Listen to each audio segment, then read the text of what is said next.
रोज रोज भाजी चपाती खाऊन मुलं हे कंटाळलेले असतात. त्याचबरोबर डब्याला देखील भाजी चपाती न्यायला लागते. तर इथे माझ्या मुलाच्या सॅटर्डे म्हणजे शनिवारी स्कूलमध्ये चीट डे म्हटला जातो. तर त्या दिवशी त्यांच्या स्कूलमध्ये त्यांना जेही आवडीचा पदार्थ असतो तो आपण देऊ शकतो. म्हणजे समोसा असो, वडापाव असो, जेही असो ते आपण त्यांना त्या दिवशी बनवून किंवा बाहेरून आणून देऊ शकतो. तर इथे मी माझ्या मुलाच्या आवडीचा वडापाव बनवायला घेतलेला आहे. तर इथे मी गॅस ऑन करून त्यावरती कुकर चढवून घेतलेला आहे आणि काही त्यामध्ये 1 ग्लास पाणी असं देखील टाकून घेतलेलं आहे. आता त्यात मी 5 बटाटे टाकून देणार आहे. तुम्ही त्यापेक्षा जास्त देखील टाकू शकता किंवा तुम्हाला जितक्या क्वांटिटीमध्ये बनवायचे त्या हिशोबाने तुम्ही इथे बटाटे हे टाकायचे आहेत. तर इथे मी 2 शिट्ट्या या बटाट्याच्या काढून घेणार आहे. तोपर्यंत मी इथे एकीकडे त्यासाठी लागणारं वाटण तयार करणार आहे. इथे मी माझ्या मुलाला टिफिनला देण्यासाठी वडापाव बनवत आहे. त्यामुळे त्याला थोडं फिकस लागतं म्हणून मी मिरचीचा वापर इथे कमी केलेला आहे. तुम्हाला जर का जास्त तिखट हवं असेल तर तुम्ही मिरचीचा वापर हा कमी जास्त करू शकतात.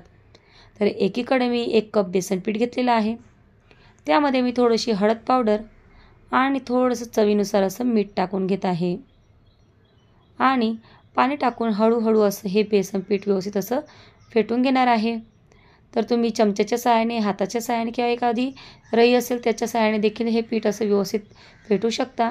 तर यामध्ये मी तुम्हाला 1-2 टिप्स अशा सांगणार आहे जेणेकरून तुमचा वडापाव जो आहे तो कमी ऑइल शोषेल आणि त्याचबरोबर क्रिस्पी देखील होईल. तर जे आपण बेसन पीठ तयार करणार आहोत वडापावसाठी, म्हणजे जे बॅटर आपण तयार करत आहोत बेसन पीठचं, त्यामध्ये लागता पाणी टाकायचं आहे. खूपच अगोदर पाणी नाही टाकायचं आहे किंवा तुम्ही जे बॅटर आहे त्याची कन्सिस्टन्सी बघत असतानाच, म्हणजेच किती पातळ हवं आहे किंवा किती घट्ट करायचं आहे आपल्याला हे पीठ, त्या हिशोबाने तुम्ही थोडं पाणी हे टाकत जायचे. जसं की मी टाकत आहे, तुम्हाला दाखवत आहे. तर इथे मी थोडं पाणी टाकून घेतलेलं आहे आणि त्याची कन्सिस्टन्सी मी एकदम म्हणजे इडलीच्या बॅटरसारखी खूपच घट्ट पण नाही ठेवलेली आहे आणि खूप पातळ देखील केलेलं नाही आहे. तर या हिशोबाने तुम्हाला त्याचं बॅटर हे बनवून घ्यायचं आहे. दुसरं म्हणजे आपण इथे बटाटा शिजवत असताना 2 शिट्टी घ्यायची, जेणेकरून वडापावचा वडा बनवत असताना तो कमी तेल शोषेल. कारण तुम्ही जर जास्तीच्या शिट्ट्या घेतल्या आणि बटाटा खूपच जास्त शिजून गेला तर मग ते त्याचे थोडंसं ताळमेळ हा बसत नाही. कारण जो बटाट्याचा आपण सारण बनवत असतो ते खूपच पातळ होऊन जातं आणि ते बेसन पीठमध्ये गेल्यानंतर खूपच जास्तीचे तेल शोषत असतं. तर इथे फक्त 2च शिट्टे घ्यायचे आहेत आपल्याला बटाट्यासाठी आणि 2 शिट्टी घेतल्यानंतर थंड पाण्यामध्ये ते 5 मिनटं ठेवायची आहेत, जेणेकरून ते खूपच गरम असतील, आपल्याला सोलायला देखील, त्याची साल काढायला देखील आपल्याला थोडंसं चटके वगैरे खूपच लागतात म्हणून. तर इथे मी सगळे बटाटे असे साल काढून घेतलेले आहे आणि त्यानंतर मग मी तिथे काट्याच्या चमच्याने सगळं काही व्यवस्थित असे बटाटे मॅश करून घेत आहे. तर तुम्ही हाताच्या सहाय्याने देखील करू शकता. हाताने केलं तर उलट लवकर होईल, पण मला हे थोडंसं बरं वाटलं म्हणून मी याच्याने करत आहे. तर एकीकडे मी एक गॅस चालू करून त्याच्यावरती एक तवा ठेवून घेतलेला आहे, फ्राय पॅन, आणि त्याच्यामध्ये थोडंसं तेल टाकून घेतलेलं आहे. तेल चांगलं गरम झाल्यानंतर त्यामध्ये आपण थोडीशी मोहरी टाकायची आहे, काळी मोहरी.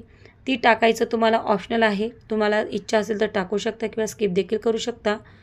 तर इथे मी थोडंसं जिरं देखील टाकून घेतलेलं आहे आणि काही कढीपत्त्याची पानं घेतली होती ती देखील टाकून घेतलेली आहेत. आता जे आपण एका मिक्सरच्या भांड्यात हिरवी मिरची आणि आल्याची पेस्ट काढली होती ती इथे मी 1 चमचा घेऊन घेतलेली आहे, म्हणजे 1 टेबलस्पून. ती व्यवस्थित अशी त्यामध्ये मी परतून घेत आहे, जेणेकरून त्याचा कच्चापणा निघून जावं म्हणून. आपल्याला खूपच भाजीसारखं आपल्याला इथे त्याला शिजवायचं नाही आहे. त्याचा कच्चापणा देखील आपल्याला त्या वडापावमध्ये लागायला पाहिजे, त्याचा कच्चापणा त्यामध्ये उतरायला पाहिजे, म्हणून आपण जास्त त्याला शिजवणार नाही आहेत. तर थोडीशी हळद पावडर टाकायची चवीनुसार आणि कलर येण्यासाठी आपल्याला त्यामध्ये हळद पावडर ही ऑप्शनल आहे, तुम्ही जास्त कमी करू शकता. आता थोडीशी त्यामध्ये मी कोथिंबीर देखील टाकून दिलेली आहे चिरून. आता कोणाकोणाला कोशिंबीर जरी आवडत नाही, पण तुम्हाला जर आवडत असेल तर तुम्ही ती देखील टाकू शकता. आता ती देखील परतून झाल्यानंतर आपण जे बटाटे मॅश केले होते ते त्यामध्ये टाकून घ्यायचे आहेत आणि व्यवस्थित असे चमच्याने व्यवस्थित असे परतून घ्यायचे आहेत. तर इथे मी व्यवस्थित असे सगळे बटाट्याचं असं सारण ते त्यामध्ये परतून घेत आहे. बघू शकता अगदी पातळ देखील झालेलं नाही आहे आणि खूपच असं तुम्हाला वाटत असेल की कच्चं असेल तसं देखील नाही आहे.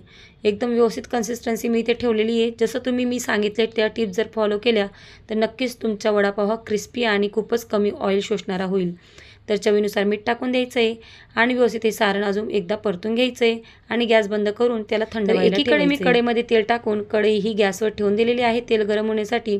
आता तेल गरम झाल्यानंतर त्यामध्ये आपण थोडीशी शेव काढून घेणार आहोत, कारण आपण जी चटणी तयार करतो त्यामध्ये बेसनची जी शेव असते एकदम क्रंची म्हणजेच जास्त तळलेली कडक तळलेली त्या शेवचा इथे वापर केला जातो. आणि काही थोडेसे लसूण, आपली लाल चटणी आणि चवीनुसार मीठ आपल्याला त्यामध्ये टाकायला लागतं. तर इथे मी ही शेव व्यवस्थित अशी कडक तळून घेतलेली आहे.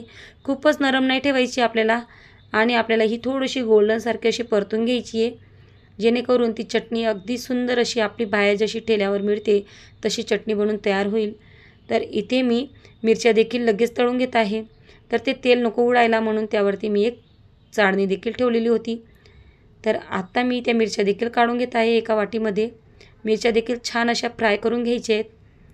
तर आता आपण एका मिक्सरच्या भांड्यामध्ये त्या जे शेवचे म्हणजे आपण तळलेली होती ती टाकून घ्यायची आहे. थोडीशी चटणी पावडर, लसूणच्या फोडी टाकायच्या आहेत त्याच्यामध्ये. मी छिलक्यासहित लसूण टाकलेला आहे.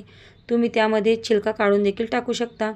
आणि त्यामध्ये आपण मीठ टाकून त्याची चटणी तयार करून घ्यायची. तर आता एकीकडे मी तुम्हाला वडे बनवून दाखवत आहे. तर मी थोडेसे फ्लॅट बनवलेले आहेत. त्याच्यापेक्षा देखील आपण जास्त फ्लॅट बनवू शकतो. पण भरपूर ठिकाणी वडे जे असतात वडापावचे ते गोल असतात, काही ठिकाणी फ्लॅट असतात.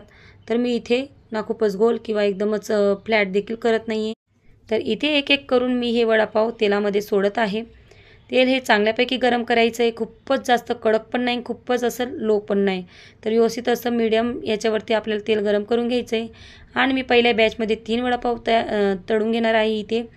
आणि तुम्ही वडापाव देखील तळत असताना परत वडे हे परतायचे नाही आहेत.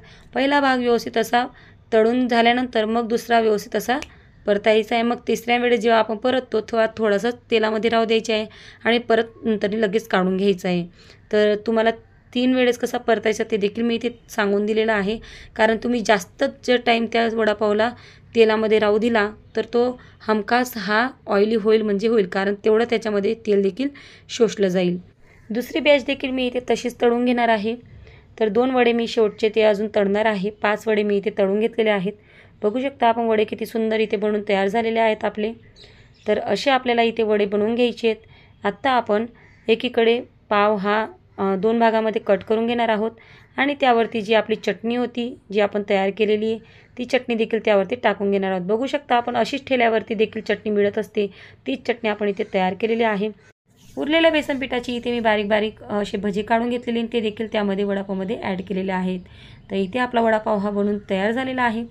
तुम्हाला माझी ही रेसिपी कशी वाटली मला नक्की फीडबॅक द्यायला विसरू नका आणि माझा हा व्हिडिओ नक्की शेअर करा आणि त्याचबरोबर माझ्या यूट्यूब चॅनलला सबस्क्राईब करा. बेल आयकॉनला क्लिक करायला विसरू नका.